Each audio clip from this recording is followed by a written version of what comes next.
پاس مسئلہ پوچھنے کے لیے کچھ لوگ آ گئے تو 4-5 سال کا بچہ بھی تھا جس کے والد نے غصے میں اپنی بیوی کو 3 طلاقیں دی تھی. تو چھوٹا سا بچہ، کپڑے بھی پھٹے پرانے، اور حالت بتا رہی تھی کہ غریبی ہے. تو جب میں نے مسئلہ بتایا کہ 3 طلاقیں ہو گئی ہیں تو واپس جانے لگے. تو بچہ مجھ سے کہتا ہے، دیہاتی آدمی تو کہنے لگا، مولوی صاحب میری اماں تے نانی کہنی اسن پوچھ کے آئی آپ کہ ہن اسی لہدا لہدا ہی رہنا ہے. تو اس بچے کی نونہال کی وہ کیفیت دیکھی تو میں رو پڑا. میں نے کہا یار یہ بچہ بیچارہ ماں باپ کے ہوتے ہوئے یہ یتیموں جیسی زندگی گزارے گا کیونکہ باپ نے طلاق دے دی. کس طرح مسائل نہیں بتائے لوگوں کو، تعلیم سے آگاہی نہیں کیا. اور اس میں بہت بڑا ظلم ہے ان لوگوں کا بھی جو جنازے پہ کھڑے ہو کے تو کہہ دیتے ہیں، میری طرح کے لوگ اچھے علماء کی بات نہیں کرتا، وہ کہہ دیتے ہیں دیکھو جی لوگوں کو جنازہ نہیں آتا. بھئی آپ نے کس دن عشاء کے بعد کلاس لگائی تھی جنازہ سکھانے کی؟ یہ تو آپ نے کہہ دیا لوگوں کو قرآن جی ٹھیک نہیں آتا. تو یہاں تو بیچاری بیبیاں جن کو صحیح پڑھنا نہیں آتا وہ مشن بنا لیتی ہیں کہ میں نے اتنے 100 کو قرآن پاک پڑھانا ہے، بیوہ ہو گئی ہوں، طلاق یافتہ ہو گئی ہوں، ساری زندگی قرآن پڑھاؤں گی. ہم کیوں یہ مشن نہیں بناتے؟ کیوں اس طرف سفر نہیں کرتے؟ ایک تو دینی معلومات میں، دینی علوم میں اپنے آپ کو لگائیں اور ذوق پیدا کریں کہ جو چیزیں مجھے نہیں آتی میں نے وہ سیکھنی ہے، جو معاملات مجھے نہیں آتے میں نے ان کی طرف سفر کرنا ہے. ایک تو اپنا یہ مزاج بنائیں. اور جب آپ دینی علوم سیکھتے ہیں تو پتہ ہے کون سا منظر قائم ہوتا ہے؟ منظر وہ بنتا ہے کہ حضرت ابو ہریرہ بھی دین سیکھا کرتے تھے، حضرت عبداللہ ابن عمر بھی اصحاب صفہ میں رہا کرتے تھے، حضرت انس بن مالک بھی رہا کرتے تھے. اور ایسا منظر بنتا ہے کہ حضرت سیدہ خدیجہ الکبریٰ رضی اللہ تعالیٰ عنہ فرماتی ہیں سیدہ فاطمہ حضور کی گود میں بیٹھی ہوتی تھی اور نبی پاک سے باتیں پوچھتی تھی اور حضور انہیں بتا رہے ہوتے تھے. سیدہ عائشہ حضور سے دین کی باتیں پوچھتی. چوتھا حصہ ہماری فقہ کے اصول حضرت فاطمہ کی، حضرت عائشہ صدیقہ کی مرویات پر مبنی ہیں. اگر ہماری بچیاں چھوڑ دیں ڈائجسٹ پڑھنا، چھوڑ دیں ادھر ادھر کی مووی دیکھنا اور وہ کتاب و سنت پر آ جائیں تو بہت سارے مسائل ایسے ہیں جو الجھنے سے پہلے ہی سلجھے ہوئے ہوں. دینی تعلیم کا مزاج اور ذوق. اور دوسری آیت کریمہ میں نے تلاوت کی، اللہ کریم نے قرآن مجید میں فرمایا یا ایھا الذین آمنوا قوا انفسکم واہلیکم نارا، اے ایمان والو خود بھی دوزخ کی آگ سے بچو اور اپنے گھر والوں کو بھی بچاؤ. او والد، وہ ماں جو بچوں کو بھوک سے بچانے کے لیے محنت کرتی ہے، ان کو مایوسی سے بہت سارے ماں باپ ایسے ہوتے ہیں جن کے پاس کپڑے لینے کے پیسے نہیں ہوتے عید پہ. کیوں؟ اذان شروع ہوگی جی، اذان سنیں جی. عزیز بھائی، جس طرح ہم اپنے بچوں کو دیکھیں، بہت سارے ماں باپ کے پاس گنجائش نہیں ہوتی، لیکن اس نیت سے کہ بچوں کے دل ٹوٹ جائیں گے، عید پہ کیسے گزارا کریں گے، مشکل سے بھی کپڑے خرید کے دیتے. اس طرح ہم اپنے بچوں کو بھوک سے، پیاس سے، مایوسی سے بچاتے ہیں. اس طرح ہمارے رب نے ہمارے ذمے لگایا ہے کہ تم اپنے بچوں کو کوشش کرو دوزخ کی آگ سے بچانے کی. حضرت عمر فاروق رضی اللہ تعالیٰ عنہ نے عرض کیا تھا، یا رسول اللہ صلی اللہ تعالیٰ علیہ وسلم، اس آیہ کریمہ کا معنی کیا ہے؟ تو محبوب کریم علیہ السلام نے فرمایا، عمر، جن چیزوں کا اللہ تمہیں حکم دیتا ہے تم اپنے گھر والوں کو ان چیزوں کا حکم دو.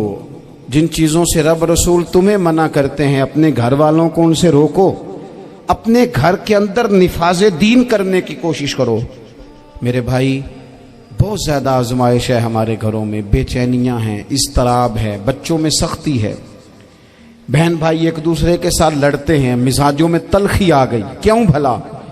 اس لیے کہ ماں باپ کو جو بہترین کردار اور جو حسین طریقہ گھر میں اپنانا چاہیے تھا. بچے تقریر باہر سے سنتے ہیں لیکن وہ فالو اپنے ماں باپ کو کرتے ہیں.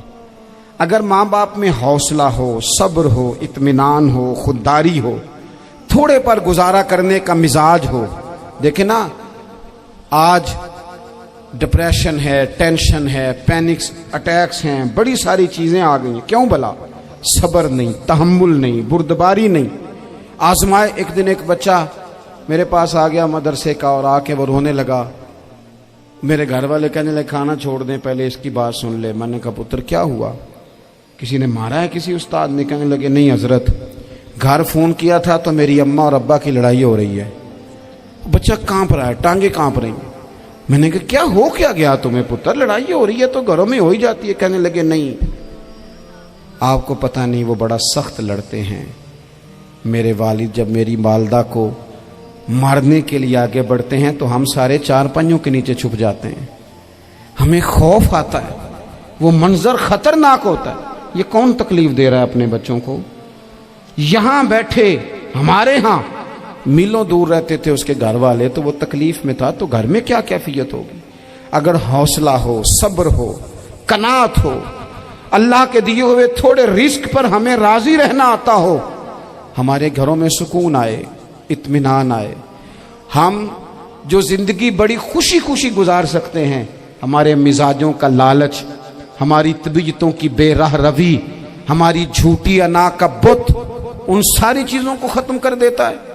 اپنی زندگی کے اندر اگر ہم وہ کردار اپنے بچوں کو دیں جس کردار میں موبائل بھی ہو, جس میں گاڑی بھی ہو, جس میں پیسے بھی لا کے ابا دراز میں رکھتا ہو, لیکن والد کا گھر میں مصلی بھی موجود ہو, اس کی کوئی تسبیح بھی ہو, وہ یہ بھی کہتا ہو کہ خدا نے اپنے فضل سے آج 5,000 دیا ہے تو اس میں 1,000 غریبوں کا بھی ہے, اس میں تھوڑا سا میں نے اللہ کی رضا کے لیے بھی رکھا ہے.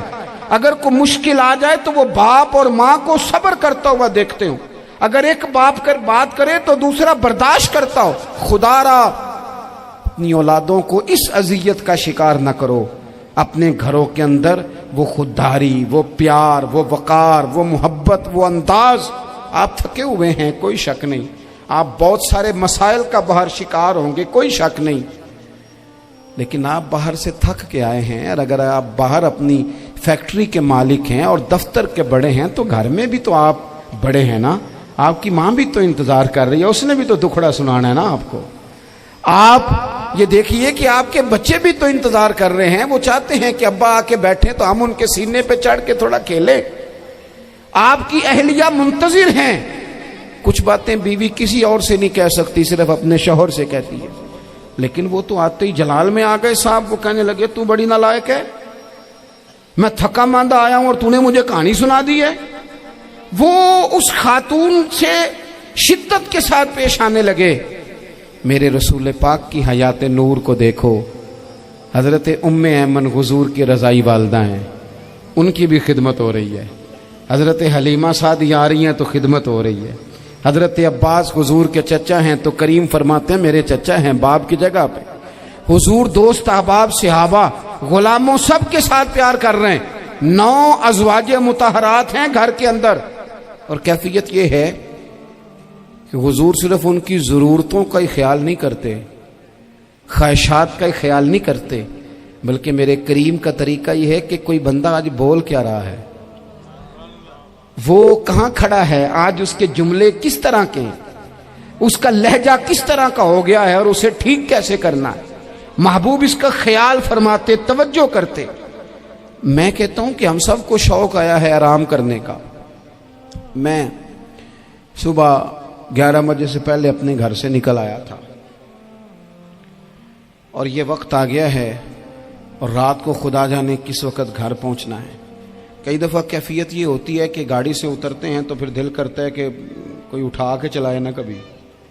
اس کے باوجود بہت سارے لوگ ناراض رہتے ہیں کہ ہم سے مل کے نہیں گئے, فوٹو نہیں کھنچوا کے گئے, فلانی جگہ چائے نہیں پی کے گئے. یہ تسلسل ہے. لیکن میں جتنا مرضی تھکا ماندہ گھر جاؤں گا نا, کبھی ایسا نہیں ہوا کہ میں گھر جاؤں تو بڑی ٹینشن میں جاؤں. میری گھر والی ایک دن مجھ سے کہنے لگی آپ نے کبھی نہیں کہا کہ میں تھکا ہوا آیا. بندہ تھک بھی تو جاتا ہی ہے نا, کبھی کہاں کرے نا. میں نے اسے کہا پتہ کیوں نہیں کہتا, اس لیے نہیں کہتا کہ میں نہیں چاہتا کہ میرے بچے یہ کہیں کہ ہم نے دین نہیں پڑھنا, ہمارا باپ تو بڑی مشکل میں ہے. ہم اپنے کام کے بارے میں اپنے گھر میں شکوے کرتے ہیں. آپ کسی بچے سے پوچھ لیں کون سا کام کرنا ہے, کہ اندر جڑا ابا جی کر دے رہے وہ نہیں کرنا. کیوں کہ ابا جی ہر روز تو کہتے ہیں میں بڑا الجھ گیا ہوں, یہ کام بڑا مشکل ہے. میں چاہتا ہوں کہ میں اپنے بچوں کو یہ بتاؤں کہ پتر میں تو جدھر جاتا ہوں پھول ہی پھول ہیں. میں تو جدھر سے گزرتا ہوں محبت ہی محبت ہے، میں تو جدھر سے دیکھتا ہوں دعائیں ہی ملتی ہیں، تاکہ ان کا شوق پیدا ہو۔ میرے عزیز، آپ تھوڑا سا دل بڑا کریں۔ اگر آپ ایک کی وجہ سے پورا گھر سکون میں آ جاتا ہے تو آپ دل بڑا کیوں نہیں کرتے؟ جگہ ڈھونڈتے ہیں بس مجھے کوئی تنگ نہ کرے، کوئی میری باپ ماں بدولت کو کوئی پریشان نہ کرے۔ بخاری شریف سنیے، حضرت عائشہ صدیقہ رضی اللہ تعالیٰ عنہ بیٹھی ہیں، حضور فرمانے لگے عائشہ آج ایک بات نہ بتاؤں تمہیں؟ یا رسول اللہ بتائیے۔ حضور فرمانے لگے جب تم مجھ سے ناراض ہوتی ہو تب بھی مجھے پتہ چل جاتا ہے، اور جب راضی ہوتی ہو پھر بھی پتہ چل جاتا ہے۔ تو حضرت سیدہ عائشہ صدیقہ بات سن کے بڑی خوش ہوئی، یا رسول اللہ وہ کیسے؟ حضور فرمانے لگے کبھی کبھی تم قسم اٹھاتی ہو۔ یا رسول اللہ ہاں۔ فرمایا جب ہوتی ہو نا راضی، خوش، تو پھر کہتی ہو مجھے رب محمد کی قسم صلی اللہ علیہ وسلم، پھر تم میرے نام کے ساتھ رب کریم کا نام ملا کے قسم اٹھاتی ہو، رب محمد کی قسم۔ یا رسول اللہ بالکل ایسے ہی ہے۔ اور فرمایا جب تمہارے دل میں کوئی بات ہوتی ہے نا تو پھر تم کہتی ہو مجھے رب ابراہیم علیہ السلام کی قسم، پھر تم رب محمد نہیں کہتی۔ یہ بخاری مسلم میں موجود ہے۔ حضرت عائشہ صدیقہ نے تو بات سنی تو کھل گئی طبیعت، کہنے لگی کریم صدقے جاؤ، یہاں تک خیال فرماتے ہو؟ کس کے جملے کہاں پہنچ گئے، یہاں تک خیال ہے؟ فرمایا مجھے پتہ چل جاتا ہے کہ تمہاری کیفیت کیا ہے، کہاں کھڑی ہو۔ او بھائی ہم تو اپنی ماں کا بھی خیال نہیں رکھتے۔